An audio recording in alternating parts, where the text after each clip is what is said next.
Selamat pagi. Terima kasih untuk kesempatan yang diberikan kepada kami kelompok FG3 untuk membawakan materi pembelajaran riset. Terima kasih untuk pengampu mata ajaran riset, juga pada teman-teman sekalian. Kami akan membawakan materi mengenai materi pengukuran atau instrumen penelitian. Kelompok kami terdiri atas Nurse Yesi, Nurse Heri, Nurse Eva, Nurse Theodora, saya sendiri, Nurse Revi, dan Nurse Sarita. Pengertian dan jenis instrumen penelitian. Menurut Winarno, pengukuran adalah prosedur penetapan angka yang mewakili kuantitas ciri atau atribut yang dimiliki subjek dalam suatu populasi atau sampel. Pengukuran merupakan aturan-aturan pemberian angka untuk berbagai objek yang sedemikian rupa sehingga dapat mewakili kualitas dari suatu atribut. Pengukuran yang baik harus mempunyai isomorfisme dengan realitas, artinya terdapat kesamaan yang dekat antara realitas yang diteliti dengan nilai yang diperoleh dari pengukuran. Karena itu, suatu instrumen pengukur dipandang baik apabila hasilnya dapat merefleksikan secara tepat realitas dari fenomena yang hendak diukur. Menurut Muhammad, skala pengukuran adalah penentuan atau penetapan skala atas suatu variabel berdasarkan jenis data yang melekat dalam variabel penelitian. Skala pengukuran merupakan acuan atau pedoman untuk menentukan alat ukur demi memperoleh hasil data kuantitatif. Misalnya alat ukur panjang seperti meter, untuk berat kilogram, ton, kuintal, dan sebagainya. Jenis instrumen penelitian ada skala nominal, ordinal, interval, maupun rasio. Untuk skala nominal, menurut Irianto adalah skala yang paling sederhana, disusun menurut jenis kategorinya atau fungsi bilangan. Dengan kata lain, skala nominal yaitu angka yang tidak mempunyai arti hitung. Angka yang diterapkan hanya merupakan simbol atau tanda dari objek yang akan dianalisis. Untuk skala nominal, tingkatan paling sederhana merupakan tingkatan yang paling sederhana dalam tingkatan pengukuran. Skala ini dipakai untuk menggolongkan objek-objek atau peristiwa ke dalam kelompok yang terpisah, berdasarkan kesamaan atau perbedaan ciri-ciri tertentu dari objek yang diamati. Ini menurut Julfikar dan Budiantara. Ciri-cirinya diantaranya adalah hanya bersifat membedakan, lalu memiliki kategori yang bersifat homogen, mutually eksklusif, dan exhaustive. Untuk skala ordinal, menurut Irianto merupakan skala yang didasarkan pada ranking yang diurutkan dari jenjang yang lebih tinggi sampai ke jenjang terendah atau sebaliknya. Juga merupakan suatu skala yang mempunyai daya pembeda, tetapi perbedaan antara angka yang satu dengan yang lain tidak konsisten. Sedangkan sebuah data dikatakan memiliki skala ordinal apabila angka-angka dalam rentangan skala pengukuran tidak hanya menunjukkan kategori tertentu, tapi juga hubungan kuantitas tertentu. Untuk ciri skala ordinal, yang pertama, kelompok objek disusun berturut-turut mulai dari yang paling tinggi atau paling besar, paling kuat atau paling baik sampai kepada yang paling rendah dalam hal atribut yang diukur. Angka-angka tidak menunjukkan seberapa besar atau kuantitas dalam arti absolut. Jadi titik nolnya tidak mutlak. Dan ciri yang lainnya adalah tidak ada kepastian tentang sama atau tidaknya jarak-jarak atau perbedaan-perbedaan antara angka-angka yang berurutan. Berikutnya skala interval. Menurut Irianto, skala interval adalah skala yang menunjukkan jarak antara satu data dengan data yang lain dan mempunyai bobot yang sama. Skala interval juga dikatakan sebagai suatu skala yang mempunyai rentangan konstan antara tingkat satu dengan aslinya, tidak mempunyai angka nol yang mutlak. Cirinya, angka-angka ranking ditetapkan berdasarkan atribut yang diukur, jarak atau perbedaan kuantitas antar angka berurutan selalu sama, tidak ada kepastian tentang kuantitas absolut, sehingga tidak diketahui di mana letak angka nol absolutnya atau angka nol yang menunjukkan kekosongan sama sekali akan atribut yang diukur. Untuk skala rasio, menurut Irianto pula, adalah skala yang mempunyai nilai nol mutlak dan mempunyai jarak yang sama. Misalnya umur seseorang dan ukuran timbangan berat badan seseorang. Keduanya tidak memiliki angka nol negatif. Artinya seorang tidak dapat berumur di bawah 0 tahun dan seorang harus memiliki timbangan di atas 0 pula. Ciri dari skala rasio, angka-angka menunjukkan ranking yang telah ditentukan sebelumnya berdasarkan atribut yang diukur. Lalu interval atau jarak antar angka-angka yang berurutan menunjukkan jarak yang sama. Mempunyai nilai 0 absolut, artinya jarak antara tiap angka dalam skala dengan titik 0 absolut dapat diketahui, baik secara eksplisit ataupun secara rasional. Komponen dan proses pengukuran. Jadi tujuan pengukuran adalah menerjemahkan karakteristik data empiris ke dalam bentuk yang dapat dianalisis oleh peneliti. Jadi dan titik fokus dari pengukuran tersebut adalah pemberian angka terhadap data empiris berdasarkan sejumlah aturan atau prosedur tertentu. Prosedur ini dinamakan proses pengukuran, yaitu investigasi mengenai ciri-ciri yang mendasari kejadian empiris dan memberi angka atas ciri-ciri tersebut. Komponennya ada yang pertama itu kejadian empiris yang merupakan sejumlah ciri-ciri dari objek, individu atau kelompok yang diamati. Ada penggunaan angka. Komponen ini digunakan untuk memberi arti bagi ciri-ciri yang menjadi pusat perhatian peneliti. Spesifikasi tingkat pengukuran kemudian diberikan dengan memberi arti bagi angka tersebut. Nah, sejumlah aturan pemetaan dilakukan. Komponen ini merupakan pernyataan yang menjelaskan arti angka terhadap kejadian empiris. Aturan-aturan ini menggambarkan dengan gamblang ciri-ciri apa yang kita ukur, aturan-aturan pemetaan yang disusun oleh peneliti untuk tujuan studi. Proses pengukuran yang pertama mengisolasi kejadian empiris, lalu mengembangkan konsep kepentingan, lalu berikutnya mendefinisikan konsep secara konstitutif dan operasional. Dari proses pengukuran untuk yang persepsi dan pengetahuan, kita bisa yang pertama lihat ada skala Likert menurut Jali dan Muljono 2007. Skala ini digunakan untuk mengukur sikap, pendapat, dan persepsi seseorang atau sekelompok orang tentang suatu gejala atau fenomena sosial yang terjadi. Dan dengan skala Likert, variabel yang akan diukur dijabarkan menjadi dimensi, yang dijabarkan menjadi subvariabel, lalu menjadi indikator-indikator yang dapat diukur. Nah, indikator-indikator yang terukur ini nantinya yang dapat dijadikan titik tolak untuk membuat item instrumen yang berupa pertanyaan atau pernyataan yang perlu dijawab oleh responden. Setiap jawaban dihubungkan dengan bentuk pernyataan atau dukungan sikap yang diungkapkan dengan kata-kata. Jadi jawaban setiap item instrumen yang menggunakan skala Likert mempunyai gradasi dari sangat positif sampai sangat negatif. Proses pengukuran untuk persepsi dan pengetahuan. Instrumen penelitian skala Likert ini dapat dibuat dalam bentuk checklist atau pilihan ganda. Contohnya seperti di slide ini kita bisa lihat ya. Nah, untuk proses pengukuran sikap dan perilaku pada umumnya dibagi dalam 3 cara, yaitu wawancara, observasi, dan kuesioner. Setiap cara memiliki keuntungan dan keterbatasan, sehingga peneliti perlu mempertimbangkan cara yang sesuai dengan tujuan penelitian sikap. Wawancara langsung dilakukan dengan menggunakan daftar pertanyaan yang ditanyakan langsung kepada responden. Kelemahan metode ini adalah responden seringkali merasa ragu-ragu untuk menjawab pertanyaan yang diajukan, sehingga hasil wawancara yang diperoleh dapat tidak sesuai dengan kenyataan. Sedangkan untuk observasi langsung dilakukan melalui pengamatan langsung tingkah laku individu terhadap suatu objek sikap. Secara umum metode ini sulit dilakukan karena adanya kecenderungan untuk memanipulasi tingkah laku yang terlihat apabila responden mengetahui bahwa dirinya sedang diamati. Nah, selain itu, peneliti juga akan merasa kesulitan untuk menafsirkan sikap responden berdasarkan perilaku yang tampak. Hasil yang diperoleh dari individu dapat memberikan hasil sesuai fakta pada individu, namun akan mengurangi objektivitas apabila jumlah pengamatan semakin besar. Untuk kuesioner, sikap digunakan dengan mengukur nilai tertentu dalam objek sikap. Nah, di setiap pernyataan yang diberikan ataupun yang ada. Di sini setiap responden mengisi langsung tingkat kesetujuan atau ketidaksetujuan terhadap pernyataan yang dibuat. Nah, langkah-langkahnya adalah penyusunan kuesioner sikap meliputi penyusunan definisi operasional variabel yang akan diukur. Lalu memecah variabel menjadi beberapa subvariabel dan membedakan pernyataan sikap serta mengulas dan meneliti pernyataan yang dibuat. Sekarang untuk validitas, pengertiannya ada beberapa pengertian menurut Gronlund and Lin. Validitas adalah ketepatan interpretasi yang dibuat dari hasil pengukuran atau evaluasi. Sedangkan menurut Anastasi, validitas adalah ketepatan mengukur konstruk, menyangkut what's the test measure and how well it does. Menurut Ari Kunto, validitas adalah keadaan yang menggambarkan tingkat instrumen bersangkutan yang mampu mengukur apa yang akan diukur.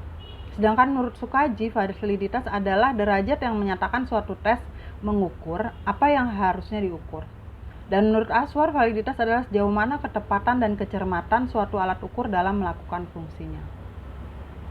Pengertian uji validitas, menurut Sugiono, uji validitas adalah suatu langkah pengujian yang dilakukan terhadap isi dari suatu instrumen yang tujuannya mengukur ketepatan instrumen yang digunakan dalam penelitian.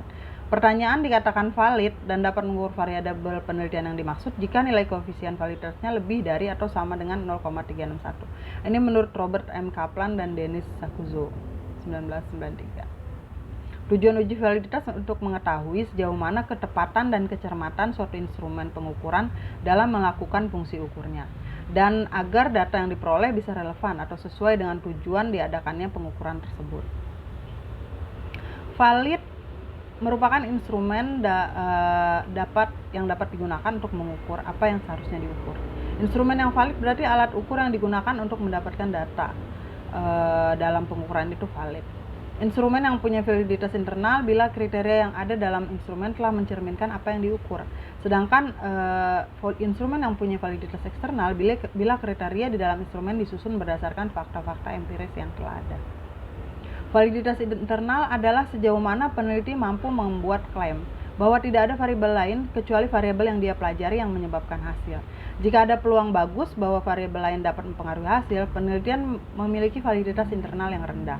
Jadi studi penelitian yang baik selalu dirancang dengan cara mencoba meminimalkan kemungkinan bahwa variabel selain variabel independen mempengaruhi variabel dependen. Validitas internal sebagian besar relevan dengan studi yang mencoba membangun hubungan kausal. Mereka tidak relevan dalam studi observasional dan deskriptif. Nah, validitas internal ini berkaitan dengan hubungan antar variabel. Sedangkan untuk validitas eksternal adalah tentang generalisasi kesimpulan dari suatu penelitian. Lebih spesifiknya, bagaimana hasil sebuah studi dapat digeneralisasikan ke dunia luas. Jika validitas eksternal suatu penelitian rendah, maka hasil penelitian tidak dapat diterapkan pada dunia nyata. Akhirnya studi penelitian tersebut tidak akan mengungkap apapun tentang dunia di luar penelitian.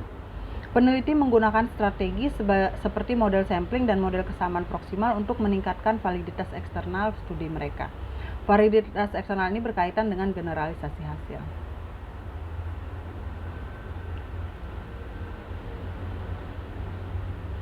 Tipe-tipe. Nah, untuk tipe-tipe validitas, menurut Anastasi dan Kerlinger mengumumkan adanya 3 macam validitas. Ada content validity, construct validity, dan criterion related validity. Criterion related validity ini terbagi atas concurrent validity maupun predictive validity. Nah, untuk content validity menunjukkan pada taraf sejauh mana item atau pertanyaan atau pernyataan suatu alat ukur tersebut telah dianggap dapat mengukur hal-hal yang mewakili keseluruhan isi yang hendak diukur oleh alat ukur tersebut. Dalam kaitannya dengan content validity, berkembang bentuk validitas lain, yaitu phase validity dan logical validity. Nah, analisis rasional terhadap item atau pertanyaan atau pernyataan alat ukur tersebut sangatlah subjektif untuk content validity. Nah, phase validity dipandang nampaknya memang telah mengukur apa yang seharusnya diukur. Sedangkan untuk logical validity dituntut suatu batasan logis yang mencakup bagian-bagian kawasan perilaku, aspek, gejala, dimensi, ciri-ciri, dan sebagainya. Untuk construct validity menunjukkan sejauh mana suatu alat ukur mengukur konstruksi teoritis yang menjadi dasar pengukuran alat ukur tersebut. Atau dengan kata lain, sejauh mana kecocokan antara item-item yang disusun dengan definisi yang lahir dari konstruk teoritis. Nah, ini merupakan validity by definition. Untuk criterion related validity adalah sejauh mana tinggi rendahnya validitas suatu alat ukur bila dihubungkan atau dibandingkan dengan alat ukur lain yang dianggap sebagai kriterium. Nah, hubungan antara reliabilitas dan validitas. Pengukuran yang pertama adalah pengukuran tidak reliable dan juga tidak valid. Untuk hal ini, kekurangan dari reliabilitas dimaksudkan bahwa terkadang pengukuran dilakukan adalah benar atau valid, namun apabila dilakukan pengukuran ulang pada waktu dan kesempatan lainnya, maka hasilnya berbeda. Nah, ini contoh gambarnya ya. Untuk pengukuran reliable namun tidak valid, proses pengukuran dilakukan secara konsisten dengan menggunakan konsep yang tidak tepat, sehingga reliabilitas data dapat tercapai namun penilaian tidak valid. Ini contohnya gambarnya. Untuk pengukuran valid namun tidak reliable, Secara umum hal ini disebabkan oleh adanya pertanyaan yang ambigu, sehingga menimbulkan multipersepsi bahasa maupun budaya responden yang berbeda, atau pertanyaan yang kemungkinan bisa berubah jawabannya disebabkan oleh waktu. Ini contohnya. Lalu untuk pengukuran valid dan reliable, hasil ini adalah tujuan utama pada suatu penelitian. Oleh karena itu diperlukan proses identifikasi pengukuran yang akurat dan sesuai dengan objek penelitian, serta memiliki hasil yang sama meskipun pada waktu yang berbeda. Nah, definisi reliabilitas sendiri adalah berasal dari kata rely, artinya percaya, dan reliable yang artinya dipercaya. Reliability adalah kemampuan suatu instrumen untuk terus tepat dan konsisten dalam melakukan pengukuran. Suatu instrumen dapat disebut reliable apabila instrumen tersebut dipakai berulang-ulang, hasilnya tetap sama. Nah, ini komponen reliabilitas. Ya, ada probability, availability, quality over time, dependability, dan durability. Untuk jenis-jenisnya, stability reliability ada stability reliability, equivalence reliability, dan internal consistency. Ini menurut Spearman Brown split half, contohnya dilakukan pada instrumen yang memiliki satu jawaban benar, misalnya pilihan ganda, mencocokkan, dan lain-lain. Mencocokkan instrumen sekali saja pada subjek penelitian, kemudian hasil uji dibagi menjadi dua. Biasanya didasarkan pada soal ganjil genap ya. Ini rumusnya KR20 dan KR21. Jadi uji internal konsistensi dengan teknik Kuder-Richardson, KR ya, merupakan instrumen dengan satu jawaban yang benar. Bila instrumen tidak dapat dipastikan bahwa setiap item soal memiliki tingkat kesulitan yang sama, maka instrumen dianalisis reliabilitasnya menggunakan rumus KR20.